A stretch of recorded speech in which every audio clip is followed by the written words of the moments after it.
Hello. आज का आपका विषय है स्त्रियों की स्थिति। आज का यह वीडियो है एमए फाइनल ईयर हिस्ट्री के स्टूडेंट्स के लिए जिनके पास ग्रुप ए है और यह ग्रुप ए के 8th पेपर का टॉपिक है। टॉपिक का नाम है स्त्रियों की स्थिति। अब जब हम स्त्रियों की स्थिति की बात करते हैं तो इसमें बहुत सारी चीज़ें आ जाती हैं। ये ध्यान रखिएगा कि किसी भी सभ्यता, किसी भी समाज का अध्ययन स्त्रियों की स्थिति के अध्ययन के बिना अधूरा है। एक समाज में पुरुष और स्त्री ये दो मुख्य अंग हैं समाज के, और इन दोनों अंगों को कहाँ किसको कितनी इम्पोर्टेंस मिलती है ये उस समाज के विकास पर, उस समाज की स्थिति पर निर्भर करता है। समुदाय का स्त्रियों के प्रति जो दृष्टिकोण होता है वो बहुत अधिक महत्वपूर्ण होता है। और हिंदू समाज की जब हम बात करते हैं तो हिंदू समाज में यह हमें प्रारंभ में अच्छा दिखाई देता है। हिंदू सभ्यता की जब हम बात करते हैं तो हिंदू सभ्यता में स्त्रियों को अत्यंत आदरपूर्ण स्थान प्रदान किया गया था। भारत की प्राचीनतम सभ्यता जिसे हम सैंधव सभ्यता कहते हैं, सैंधव सभ्यता में से ही मातृ देवी की हमें मूर्तियां प्राप्त होती हैं जो हमें बताती हैं कि स्त्रियों को धर्म में भी महत्वपूर्ण स्थान प्राप्त था। सैंधव सभ्यता में मातृ देवी की इतनी अधिक संख्या में मूर्तियां प्राप्त हुई हैं जिसके आधार पर उस सभ्यता को मातृ सत्तात्मक का नाम दिया गया है। और हम ये मानते हैं कि भारत का जो प्रारंभिक सैंधव सरस्वती सभ्यता का समाज था वहाँ स्त्रियों की स्थिति अत्यधिक उन्नत थी। उसके पश्चात इसके अलावा भी यदि हम बात करें कि चाहे पितृसत्तात्मक प्रणाली थी लेकिन उसके बाद भी समाज में स्त्रियों को सम्मान और प्रतिष्ठा प्राप्त रही थी। लेकिन जैसे जैसे समाज आगे बढ़ता चला गया उसके आधार पर स्त्रियों की स्थिति में परिवर्तन आता गया। ऋग्वैदिक समाज की हम बात करें तो ऋग्वैदिक समाज में भी उसे आदरपूर्ण स्थान प्राप्त था। उसके धार्मिक और सामाजिक अधिकार पुरुषों के समान थे। इस तरह से हमें यह प्राप्त होता है। लेकिन हम यहाँ पर बात करते हैं स्त्रियों की वय के अनुसार स्थिति की। वय का मतलब है कि आयु रूप में, जैसे कि एक पौधा होता है, पौधे के पहले हम उसे पौधा बोलते हैं, फिर वो पेड़ बनता है और पेड़ बनने के बाद फिर वो धीरे धीरे वृद्धावस्था की ओर जाता है और वो खत्म भी हो जाता है। वही मनुष्य की आयु के साथ भी होता है। मनुष्य पहले बालक होता है, फिर वयस्क अवस्था में जाता है और वयस्क अवस्था के बाद पूर्णावस्था से होता हुआ वृद्धावस्था में चला जाता है और वृद्धावस्था के पश्चात एक बार मृत्यु होती ही है। तो यहाँ भी हम स्त्री की वय के अनुसार उसकी स्थिति को देखेंगे। सबसे पहले हम लेते हैं यहाँ कन्या रूप। कन्या रूप के अंतर्गत हम ये देखते हैं कि कन्या की उत्पत्ति जो थी ऋग्वैदिक कालीन समाज में अच्छी मानी जाती थी। ऐसा नहीं था कि उसके हे दृष्टि से देखते थे, उसे निम्न दृष्टि से देखते थे। लेकिन उत्तर वैदिक काल तक आते आते कन्या के जन्म पर चिंता व्यक्त की गई है। हमें कुछ ऐसे उदाहरण प्राप्त होते हैं जहाँ के कन्या का उत्पन्न होना परिवार के लिए कष्टकारक बताया गया है। जैसे उत्तर वैदिक काल में एक अथर्ववेद में हमें एक उल्लेख प्राप्त होता है कि पिता पुत्र को गोदी में ले लेता है और पुत्री को वहीं रहने देता है। इस तरह के उदाहरण ये बताते हैं कि धीरे धीरे उत्तर वैदिक काल तक आते आते पुत्र की अपेक्षा जो थी वो अधिक हो गई और कन्या की अपेक्षा जो थी वो कम हो गई।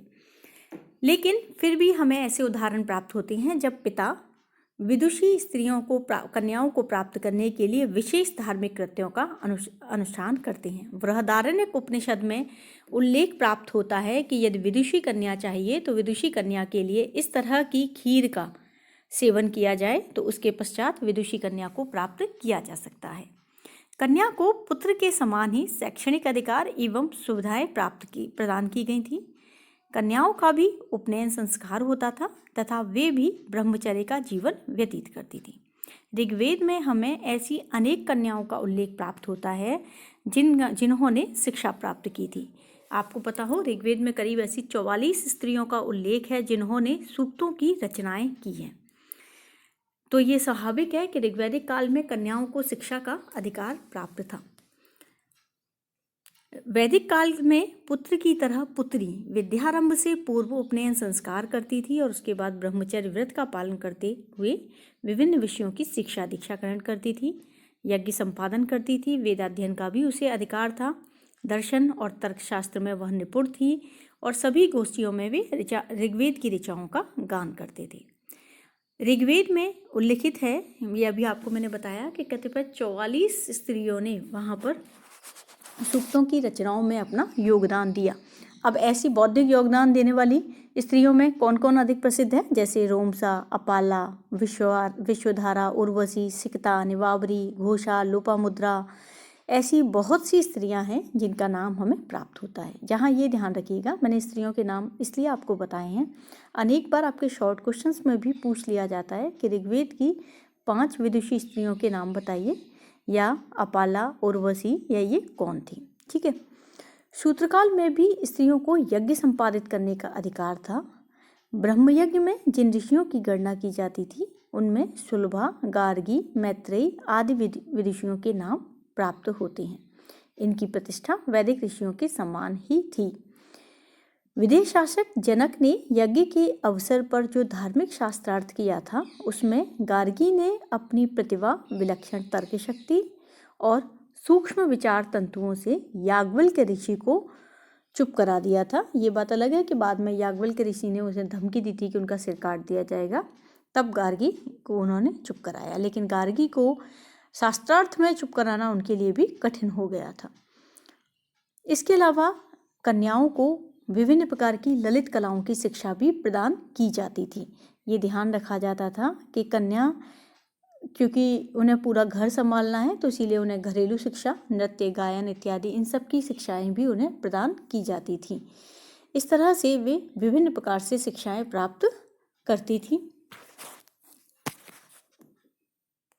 पत्नी के रूप में कन्याओं की स्थिति की हम तुलना करें तो विवाह एक आवश्यक संस्कार माना गया था। पत्नी के बिना पति कोई भी धार्मिक संस्कार नहीं कर सकता था। सामाजिक धार्मिक उत्सवों समारोह में वह अलंकृत होकर बिना किसी प्रतिबंध के उन्मुक्त होकर हिस्सा लेती थी। पुरुषों के साथ यज्ञ में सम्मिलित होकर कार्यविधि संचालित करती थी। अकेला पुरुष यज्ञ के लिए अयोग्य था।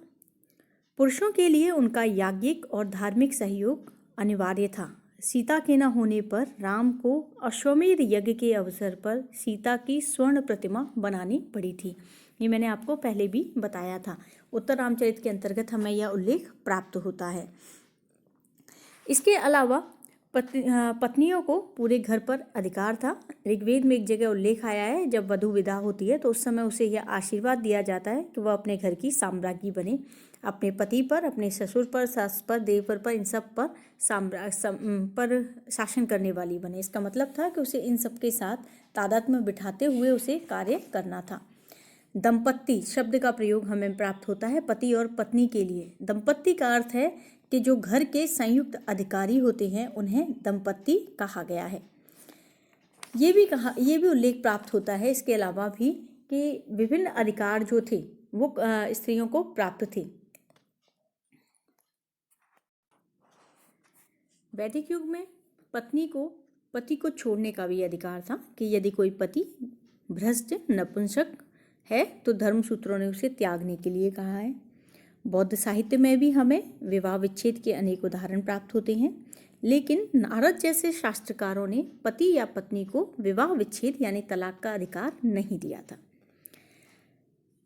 यदि स्त्री के होते हुए पति दूसरी पत्नी स्त्री से विवाह करता है तो स्त्री अपने पति को छोड़ सकती थी, लेकिन पति को अपनी पहली पत्नी के भरण पोषण की व्यवस्था करनी होती थी। स्त्रियों के लिए विवाह विच्छेद करना अत्यंत दुष्कर और कष्टसाध्य हो गया था। आगे चलकर यही हुआ कि पत्नी जो है वह किसी भी कारण से अपने पति को त्याग नहीं सकती थी। पत्नियों को समानता का अधिकार नहीं था। इसके अलावा उन्हें बहुविवाह का अधिकार नहीं था। मनु ने ये कहा है कि चाहे स्त्री का पति दुष्चरित हो, परस्त्रीगामी हो, अवगुणी ही क्यों ना हो, लेकिन पत्नी को उसकी देवता के समान उसे पूजा करनी चाहिए। पति और पत्नी का जो संबंध था वो जन्म जन्मांतर का संबंध बताया गया था। इसी प्रकार से पति की मृत्यु के पश्चात भी विधवा को आगे चलकर पुनर्विवाह का अधिकार नहीं दिया गया। ऋग्वैदिक काल में उसे पुनर्विवाह का अधिकार था, लेकिन धीरे धीरे पुनर्विवाह का अधिकार खत्म हो गया। प्रारंभ में उसे नियोग के द्वारा पुत्र प्राप्ति का अधिकार दिया गया, लेकिन वह भी कालांतर में समाप्त कर दिया गया। और फिर सती प्रथा भारत में अवस्थित हो गई, जिसमें पति की मृत्यु के पश्चात पत्नी को भी पति के साथ ही चिता में मृत्यु को प्राप्त करना होता था। इस तरह से पत्नी जो थी, पत्नी को परिवार में स्थान प्राप्त था, लेकिन धीरे धीरे उसके स्थान भी निम्न होते चले गए। जब हम माता की बात करते हैं तो माता का स्थान बहुत श्रेष्ठ रखा गया है और पुत्र से यह आशा की गई है कि वह अपनी माता का हमेशा सम्मान करे। माता के रूप में अपनी संतान पर को एक अच्छा गुण देना, संतान को अच्छे संस्कार देना और साथ ही उनकी शिक्षा इत्यादि की व्यवस्था करना, ये माता का कर्तव्य था। पुत्र इत्यादि की शिक्षा के लिए वह पूरी व्यवस्था करती थी, लेकिन पुत्री इत्यादि की शिक्षा के लिए घर पर ही उसकी शिक्षा की उचित व्यवस्था की जाए, ऐसा कार्य माता के द्वारा किया जाता था। माता किसी भी स्थिति में अवध्य थी, यानी कि माँ का वध नहीं किया जा सकता था, माँ का हमेशा सम्मान किया जाता था।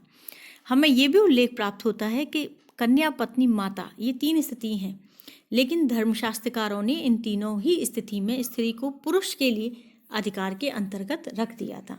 वो ये कहते हैं कि कन्या, पत्नी और माता जैसी स्थितियों में स्त्री को पहले पिता के, फिर पति के और फिर पुत्र के द्वारा पुत्र के साथ के संरक्षण में रहना चाहिए।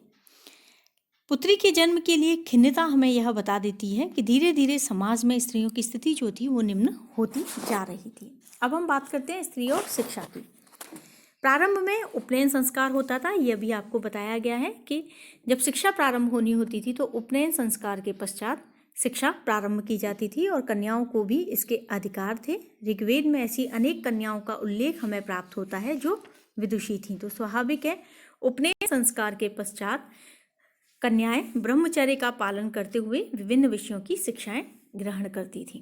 अनेक विदुषी स्त्रियों का उल्लेख हमें प्राप्त होता है। जब हम स्त्री शिक्षा की बात करते हैं तो स्त्री शिक्षाओं में हमें अनेक स्त्रियों का उल्लेख मिलता है, जैसे विश्ववारा को ब्रह्मवादिनी तथा मंत्र दृष्टि कहा गया है। विश्ववारा ने ऋग्वेद के स्रोत की रचना की थी। घोषा, लोपामुद्रा, शाश्वरी, अपाला, इंद्राणी, सिक्ता, निवावरी, ये सारी विदुषी स्त्रियां हैं जिनका उल्लेख हमें ऋग्वेद में मिलता है और जिन्होंने ऋग्वैदिक मंत्रों और स्रोतों की रचना की है। ऋग्वेद में बृहस्पति और उनकी पत्नी जूह की कथा मिलती है। बृहस्पति अपनी पत्नी को छोड़कर तपस्या करने गए, किंतु देवताओं ने उन्हें बताया कि पत्नी के बिना अकेले तप करना अनुचित है। तो इस तरह स्त्री और पुरुष को, यानी कि स्त्री को भी पुरुष की तरह तपस्या करने का भी अधिकार था। अब हम यहाँ जब बात कर रहे हैं, यानी कि तपस्या वो कब करेगी? शिक्षा प्राप्त करने के पश्चात। स्त्री शिक्षा के 2 वर्ग हमें दिखाई देते हैं, ब्रह्मवादिनी और सद्योद्वाहा। ब्रह्मवादिनी ऐसी स्त्रियों को कहते थे जो आजीवन ब्रह्मचर्य का पालन करती थी, शिक्षा ग्रहण करती थी, धर्म और दर्शन की अध्येता थी। और जिसके पश्चात जो सद्योवधू ऐसी स्त्रियां थीं जो विवाह के पूर्व तक, यानी कि एक निश्चित उम्र तक जो शिक्षा ग्रहण करती थी और उसके पश्चात उनका विवाह हो जाया करता था। और इन विवाहों के पश्चात भी वो अगर करना चाहें तो वेद मंत्र इत्यादि की शिक्षा प्राप्त करती रहती थी। ब्रह्मवादिनी स्त्री की यदि हम बात करें तो ऋषि कुशध्वज की पुत्री थी जिसका नाम था वेदवती, वो ब्रह्मवादिनी स्त्री थी। ऐसी स्त्रियों को बहुमुखी प्रतिभा संपन्न माना जाता था। उस समय स्त्रियों के लिए अलग से कोई स्कूल या इस तरह की व्यवस्था नहीं थी, इसीलिए सह शिक्षा भी होती थी। सह शिक्षा के उदाहरण हमें रामायण में भी प्राप्त होते हैं कि वाल्मीकि के आश्रम में आत्रेयी ने लव और कुश के साथ शिक्षा को ग्रहण किया था। महाभारत में भी उल्लेख मिलता है, अम्बा और शेखावत्य एक साथ शिक्षा ग्रहण करते थे। कुछ स्त्री शिक्षिकाएं बनकर अध्यापिकाओं का भी जीवन व्यतीत करती थी। ऐसी स्त्रियों को उपाध्याय या आचार्य कहते थे। पुराणों से हमें पता चलता है कि स्त्री शिक्षा के 2 रूप थे, एक आध्यात्मिक और दूसरा व्यावहारिक। आध्यात्मिक शिक्षा ग्रहण करने वाली स्त्रियां ब्रह्मवादिनी होती थीं और व्यवहारिक शिक्षा ग्रहण करने वाली स्त्रियां कन्याओं के लिए कहा जाता है जिन्होंने अपनी तपस्या के बल पर अपने मनोनुकूल वर को प्राप्त किया। घर में निवास करती हुई कन्याएं घरेलू शिक्षा को प्राप्त करती थी। पूर्व वैदिक काल में अपाला नामक एक कन्या का उल्लेख मिलता है जो अपने पिता के साथ कृषि कर्म को करती थी, यानी कि उसने कृषि संदर्भी शिक्षा को ग्रहण किया था। कन्याओं को ये सारी, इसके अलावा ये ध्यान रखिएगा कि स्त्री शिक्षा में धीरे धीरे कालांतर में ललित कलाओं की शिक्षा भी जुड़ती चली गई कि कन्या के लिए ललित कलाओं की शिक्षा प्राप्त करना बहुत अधिक आवश्यक हो गया और इसीलिए बाद में हम यह देखते हैं कि ये जो तर्कशास्त्र इत्यादि, दर्शन इत्यादि की शिक्षा थी वो तो कम होती चली गई और ललित कलाओं की शिक्षा उसके लिए बढ़ती चली गई। अब हम बात करते हैं संपत्ति के अधिकार की। प्रारंभ में स्त्रियों को पति का अपने पति पत्नी पर पूर्ण अधिकार होता था। ऋग्वेद और महाभारत के कुछ उद्धरणों से पता चलता है कि स्त्री को धुत कीड़ा के समय दांव पर रख दिया गया था। जैसे द्रौपदी का आपने सुना है कि युधिष्ठिर ने द्रौपदी को भी दांव पर लगा दिया था। यानी कि पत्नी के शरीर पर पति का पूरा अधिकार होता था, वह उसे अपनी इच्छानुसार प्रयोग कर सकता था। वैदिक युग में सभ्य परिवार में स्त्रियों को सम्मानित स्थान प्राप्त था। उसे परिवार की संपत्ति का पति के समान अधिकारी माना गया था। दंपत्ति शब्द का जब हम प्रयोग करते हैं तो दंपत्ति समान अधिकारों के लिए ही बताता है। पति और पत्नी दोनों पारिवारिक संपत्ति पर समान अधिकार रखते थे। विवाह के अवसर पर पति यह प्रतिज्ञा करता था कि वह आर्थिक मामलों में अपनी पत्नी के अधिकारों एवं हितों की उपेक्षा नहीं करेगा।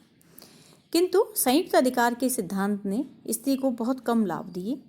उसे केवल अपने निर्वाह के लिए पति से हर्जाना प्राप्त करने का अधिकार मिला गया था। मनुस्मृति में कहा गया है कि अपनी पत्नी के उचित निर्वाह की व्यवस्था किए बिना पति कहीं यात्रा पर नहीं जा सकता। यदि पुरुष एक स्त्री को छोड़कर दूसरी स्त्री से विवाह करता है तो उसे पहली स्त्री के जीवन निर्वाह के लिए उचित व्यवस्था करनी चाहिए। पारिवारिक संपत्ति होने पर भी पति का धर्म था कि वह अपनी पत्नी के निर्वाह की व्यवस्था करे।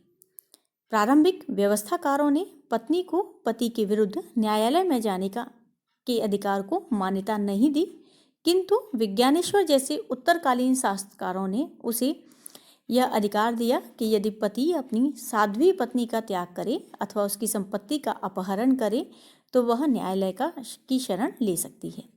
किंतु व्यवहार में ऐसा नहीं था। पत्नी अपने पति की संपत्ति बिना पारिवारिक संपत्ति का पति की अनुमति के बिना पारिवारिक संपत्ति का कोई भाग व्यय नहीं कर सकती थी। यानी कि व्यवहार रूप में पति ही सारी संपत्ति का अधिकारी होता था। यहाँ एक चीज़ और है, हमें एक शब्द प्राप्त होता है स्त्रीधन। यानी कि स्त्री को चल संपत्ति में पूर्ण अधिकार हालांकि दिया गया, लेकिन अचल संपत्ति जो थी वो उसके अधिकार में नहीं थी, लेकिन चल संपत्तियों पर उसे अधिकार दिया गया। स्त्रीधन की चर्चा हम आगे करेंगे। अब हम बात करते हैं धार्मिक अधिकारों की। यदि हम धार्मिक अधिकारों की बात करें तो अभी मैंने बताया था आपको कि पत्नी के बिना पति कोई भी धार्मिक कार्य नहीं कर सकता था, चाहे उसे तप करना हो, चाहे उसे यज्ञ करना हो। प्रारंभ में स्त्रियों को यह अधिकार प्रदान किए गए थे कि वह भी धार्मिक कार्यों का संपादन कर सकती हैं, लेकिन धीरे धीरे धार्मिक कार्यों को छीन लिया गया। वो विभिन्न प्रकार के पौराणिक कार्यों को तो करती थी, लेकिन पूरी तरह से धार्मिक कार्य यानी कि तप इत्यादि इन सबको उनसे मना कर दिया गया। व्रत उपवास के लिए भी ये कहा गया कि पति की अनुमति के पश्चात ही कोई स्त्री व्रत उपवास आदि कार्य कर सकती है, वरना स्त्री को इनका भी अधिकार प्रदान नहीं किया गया। व्यवहार रूप में हम यह कह सकते हैं कि स्त्रियों को काफ़ी हद तक पुरुष के अंतर्गत कर दिया गया था। इसके बाद के अन्य विभिन्न युगों के आधार पर और साथ ही विभिन्न प्रथाओं के आधार पर अध्ययन हम आगे के वीडियो में करेंगे। धन्यवाद।